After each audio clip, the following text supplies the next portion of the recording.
प्रिय साथियों, पंकज कलखुड़िया चैनल में आप सभी दर्शकों का हार्दिक स्वागत है।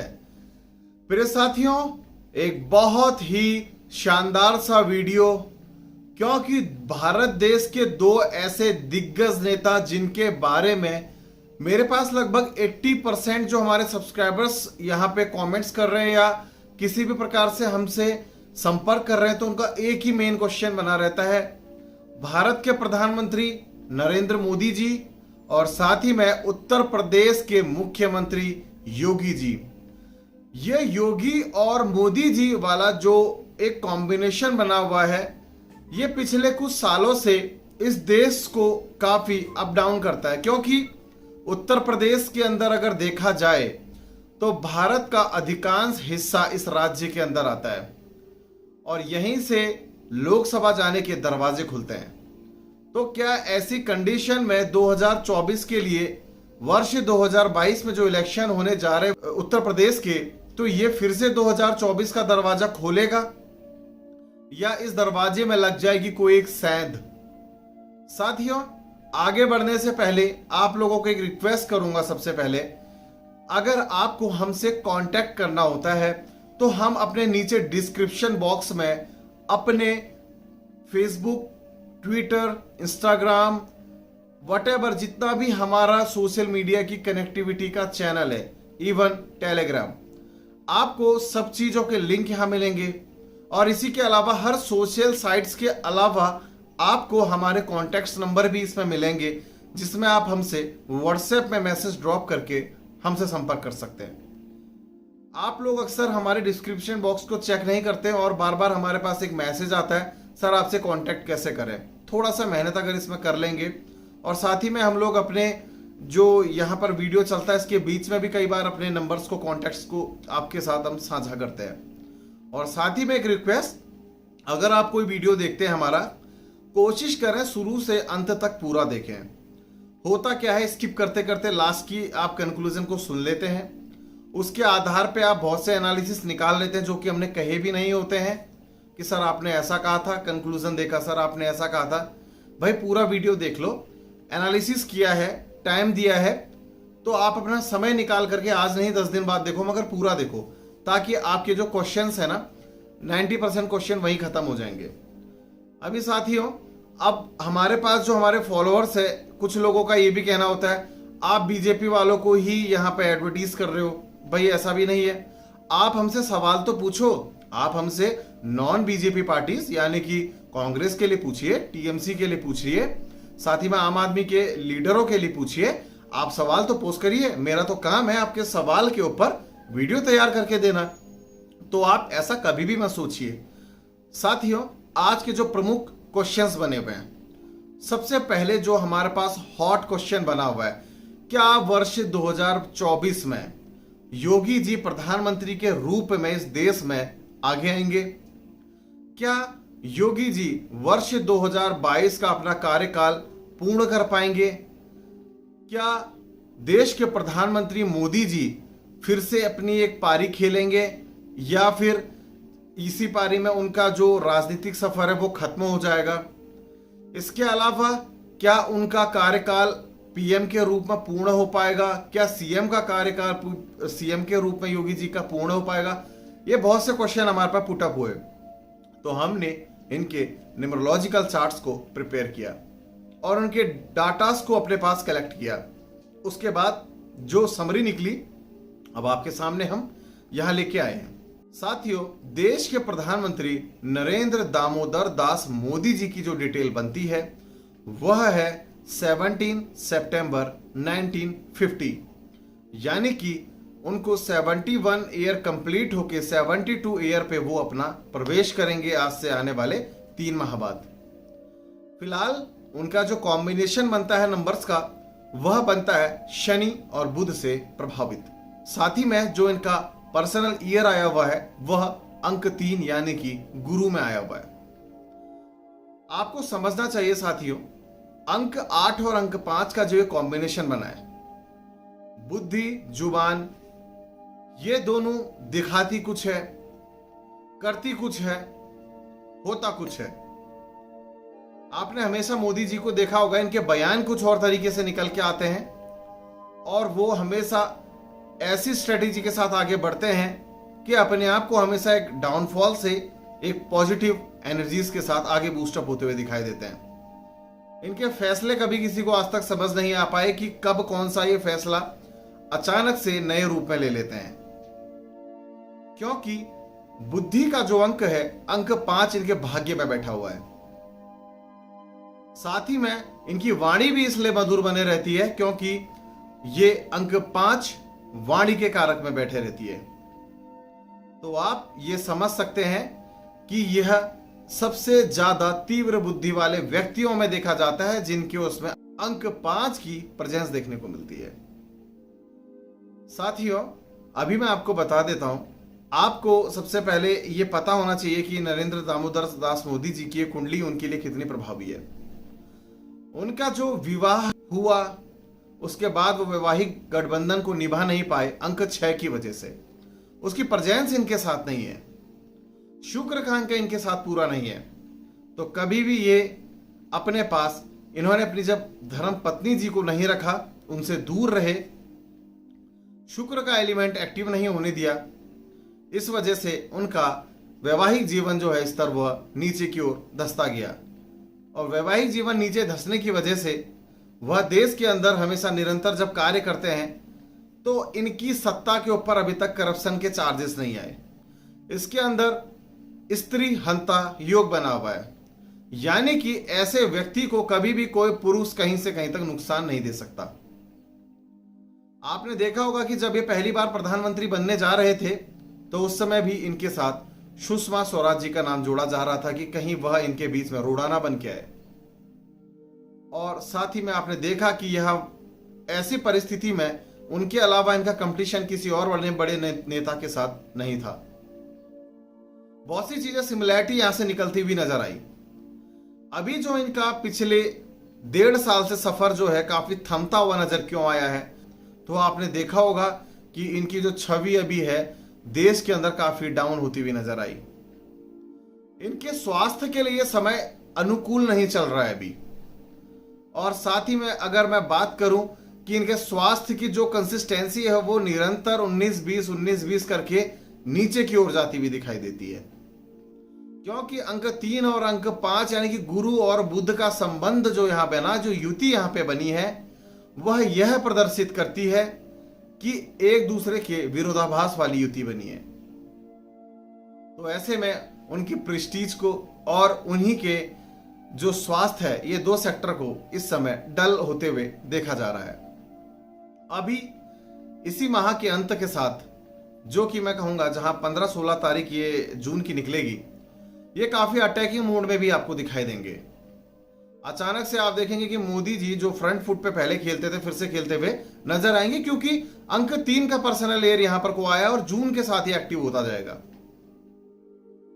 साथियों, यहां पर अब इनके लिए जो सवाल पूछा गया है उसका आंसर भी मैं दूंगा, मगर पहले योगी जी की कुंडली का भी एनालिसिस करेंगे। साथियों, योगी जी जिनका पूरा नाम योगी आदित्यनाथ, इस नाम को जब से इन्होंने योगी नाम अपने साथ जोड़ा, जो कि इनके भाग्य को भी प्रदर्शित करता था कि आध्यात्म और धर्म को जब ये पकड़ेंगे तो ऐसा कोई क्षेत्र नहीं होगा जहां ये अपनी पताका नहीं लहरा पाएंगे।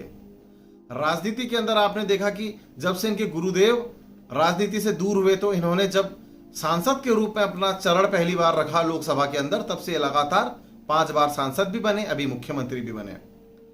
अभी 5 जून को ही इनका जन्मदिन था। उस समय तक इनका जो पितृदोषी अंक का कॉम्बिनेशन चल रहा था, पिछले 4 महीने से इनको डाउनफॉल लाता हुआ दिखाई दे रहा था। पर 5 जून के बाद एकाएक इनके जीवन में एकदम से ग्राफ इनका फिर से उठता हुआ जाएगा। साथियों, इनका जो कॉम्बिनेशन बनता है 5 जून 1972 के आधार पे अंक 5 और अंक 3 का, अंक 5 और अंक 3 के जो कॉम्बिनेशन में यहां इनका पर्सनल ईयर आया केतु से प्रभावित, और अगला साल होगा इनका शनि से प्रभावित। साथियों, ऐसे व्यक्तियों के अंदर कभी भी आप देखेंगे स्थायित्व के अंक की कमी रहती है, जो कि अंक 8 है। इस वजह से ये अपने किसी भी पद के अंदर पर को स्थायित्व तो रखते हैं, मगर उलझनों में, यानी कि ऐसे हॉट टॉक्स दे देंगे अपने मंगल के अंक की प्रेजेंस के कारण। हॉट टॉक से इनको हमेशा मुद्दों में गर्मा के रखेगी। मंगल का भाग्य के अंक 3 के साथ युति होने के कारण धर्म से संबंधित क्षेत्रों में ये अग्रणी माने जाते हैं। अंक 3 जो है वह आपकी प्रसिद्धि का कारण भी है, धर्म का कारक भी है। तो आप देखेंगे कि धर्म के प्रति भी ये काफी बड़े रूप से एग्रेसिव नेचर के हिसाब से बोलते हुए पाए जाते हैं। इनके साथ अगर अंक 8 यानी कि शनि प्रबल रूप से जुड़ जाए तो क्या कहने। साथियों, आपको मैं एक बहुत बड़ी बात इनके बारे में बताऊं। एक बहुत ही गंभीर पर्सनैलिटी जो होती है और साथ ही में सोचने वाली, वह अंक 5 की होती है, जो काफी दिमाग से गहराइयों से सोचता है और मैनेजमेंट को वह काबू में रखता है। किसी भी चीज का मैनेजमेंट बहुत बेहतरीन तरीके से करता है।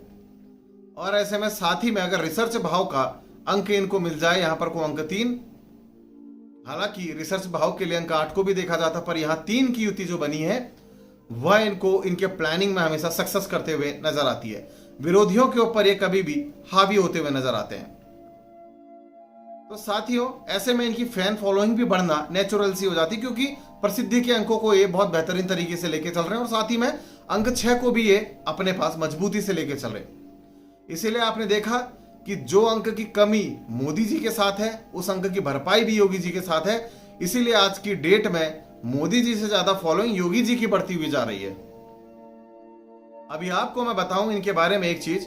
पर्सनल ईयर जब अंक 8 का इनका अगला साल आएगा तो ये विरोधियों को बिल्कुल नीचा दिखाने वाला रहेगा। साथियों, भविष्य बहुत सुनहरा है और साथ ही में जो इनके उसमें राजहंस नामक राजयोग का निर्माण हुआ है, इनके अंकों के आधार पर मैं बात कर रहा हूं। हमें कुंडली से नहीं मतलब कि कुंडली में क्या योग है, हम इनके अंकों कुंडली के आधार पर बात करेंगे। हम बर्थ चार्ट के आधार पर बात नहीं कर रहे हैं। इस राजहंस नामक राजयोग ने इनको बहुत ज्यादा ऊपर पहुंचाने का अपने ऊपर जिम्मा ले लिया है। तो ऐसे समय में जब यह 50वें वर्ष में प्रवेश कर चुके हैं, जो कि इनके भाग्य को भी बढ़ोतरी देगा और 50वें वर्ष में ही अपने 2022 के विधानसभा चुनाव को भी लड़ेंगे, तो ऐसे समय में बहुत सी चीजें देखने को मिलने वाली है। वह क्या होगी उसके बारे में मैं अब आप सभी के सामने पॉइंट्स रखने जा रहा हूं। साथियों, जो सबसे पहला कंक्लूजन निकला है वो यह है, प्रधानमंत्री मोदी जी और मुख्यमंत्री योगी जी का जो अपना अंतिम कार्यकाल होगा वह अपूर्ण रहेगा, अधूरा रहेगा। यानी कि मोदी जी का जो प्रधानमंत्री वाला कार्यकाल अंतिम होगा वह पूर्ण नहीं कर पाएंगे। सपोज दैट एक मैं हिंट देता हूं, अगर उन्होंने यह कार्यकाल पूर्ण नहीं करना है तो वह यह अपूर्ण करेंगे, दोबारा अगले इलेक्शन की ओर नहीं जा पाएंगे। अगर इन्होंने यह कार्यकाल पूर्ण कर लिया तो अगला साल यानी कि जो अगला चुनाव 2024 का होगा तब भी इनको प्रधानमंत्री बनने से कोई नहीं रोक पाएगा, क्योंकि इनके अंदर जो योग बना है वह यह ही इंगित करता है कि इन्होंने अपना प्रधानमंत्री का अंतिम कार्यकाल अपूर्ण रूप से रखना है। यही कहानी कुछ योगी जी के साथ भी बनी है कि मुख्यमंत्री के रूप में जो इनका अंतिम कार्यकाल होगा वह भी अपूर्ण रहेगा। यानी कि अभी 2021 में अगर आप इनको मुख्यमंत्री बनने से रोकते हैं, इनको हटा देते हैं, तो भाई बीजेपी को 2022 में आना चुनौती बन जाएगी उत्तर प्रदेश में। और यहां यह कार्यकाल पूर्ण करते हैं तो बीजेपी आनी ही आनी है। ये इन दोनों के उसमें प्रचंड जो राजयोग बने हैं, राजहंस नामक राजयोग और हंस नामक योग जो बना हुआ है, यह इस वजह से। अभी आपके सामने एक बात और रखेंगे कि जो पूछा जा रहा था दर्शकों द्वारा हमसे बार बार कि क्या मोदी जी के स्वास्थ्य में कोई खतरा दिखाई देता है भविष्य के प्रति, तो मैं बिल्कुल कहूंगा कि अभी भविष्य नहीं बल्कि वर्तमान में भी इनके स्वास्थ्य में काफी अप डाउन आने शुरू हो चुके हैं, ये दिखाई देता है। और तो और इनके चार्ट में एक योग भी दिखाया ऐसा कि जब भी आप अपने बालों को, अपनी दाढ़ी को लंबा रखेंगे, आप अपने कार्यकाल को यानी कि अपने राजनीतिक जो समय है उसको काफी डाउनफॉल की ओर लेके जाएंगे, जो कि आप लंबे समय से देख भी रहे हैं, ऐसा कुछ हो रहा है। अगला सवाल जो हमारे पास है, योगी जी का मुख्यमंत्री के पद से हटने के बाद क्या होगा, क्या वह 2024 में प्रधानमंत्री बनेंगे या आगे के समय में। तो मैं बता दूं कि गुरु उनका इतना सशक्त है कि अगर मुख्यमंत्री के रूप में देखें तो वह बन सकते हैं कि मुख्यमंत्री बने रहें, पर प्रधानमंत्री के मतलब की एक कुंडली अंक 8 के प्रबल ना होने के कारण कमजोर बन रही है। तो मैं यह कहूंगा कि जब तक इनको अंक 8 की मजबूती प्राप्त नहीं होगी तब तक यह प्रधानमंत्री अपने जीवन में नहीं बन सकते बिना किसी उपाय के। मेरे इन शब्दों को नोट कर सकते हैं। साथ ही में यह कभी भी प्रधानमंत्री के पद के लेवल के आसपास जरूर घूमेंगे। उच्च पदों में उच्चासीन रहना, संगठन में बड़े दायित्व ले लेना, जिनका एक स्टारडम होता है, बिल्कुल हमेशा नेम फेम के संग चलता रहता है, वो योगी जी के साथ है। साथियों, इसी के साथ जो एक सवाल था, क्या योगी जी का सीएम के कार्यकाल के दौरान मोदी जी के संग संबंध खराब होगा? तो वह बिल्कुल नहीं होने वाला, क्योंकि राजनीति के अंदर देखा जाता है कि शनि और बुध एक दूसरे को आगे बढ़ाने का कार्य करते हैं राजनीति के रूप में। तो यहां पर कोई ऐसा संपर्क खराब होने के काम नहीं बनते हैं। तो साथियों, आज का जो वीडियो हमारा था योगी जी और मोदी जी का स्पेशल, इसमें हमने आपको सिर्फ यह बताया है कि हिंट दी है इनके भविष्य के प्रति कि इनके कार्यकाल किस प्रकार से आगे गुजरने हैं। दोनों के अपने अपने कार्यकाल अधूरे रहने हैं, अंतिम समय वाले, मुख्यमंत्री के रूप में भी प्रधानमंत्री के रूप में भी। योगी जी कभी प्रधानमंत्री नहीं बन सकते, इनके उसमें अंक 8 का स्थायित्व नहीं है इस कारण। और साथ ही में आप लोगों को एक मैं बात और बता दूं कि मोदी जी अभी इस 15 जून के आसपास से फायर ब्रांड वाली अपनी इमेज बनाएंगे। और साथ ही में राजनीतिक चुनौती जो उनको अप डाउन कराने वाली होगी वह भी 2021 से लेकर 22 के दिसंबर के बीच की रहेगी। इस पड़ाव को जब वह पार करके आगे निकल जाएंगे तो समझ लीजिए कि 2024 की फतह भी अपने हाथों से करेंगे। अगर इस बीच अगर वह अपने राजनीतिक सफर को रोक देते हैं तो समझ जाइए भाजपा या इसके अन्य घटक दलों के लिए आगे की जो राह है बड़ी मुश्किल बनने जा रही है। इसके आगे की हिंट मैं आपको आने वाले अगले वीडियोस में दूंगा जो क्लियर पिक्चर्स होगी, क्योंकि अभी चुनावों की तारीख घोषित नहीं हुई है। तो कितनी मेजोरिटी के संग कौन से दल इस चुनाव में 2022 में मजबूती से उभरेंगे अभी कुछ कहना मुनासिब नहीं है। मगर जैसे हमने बंगाल के लिए एक प्रिडिक्शन करी थी उनके चुनाव की डेट घोषित होने से पहले कि यहां पर ममता जी का पलड़ा भारी बनेगा, तो यहां भी मैं बताता हूं कि 2022 में बीजेपी का पलड़ा यूपी में भारी पड़ेगा। साथियों, आज के वीडियो में बस इतना ही। धन्यवाद और जय श्री राम।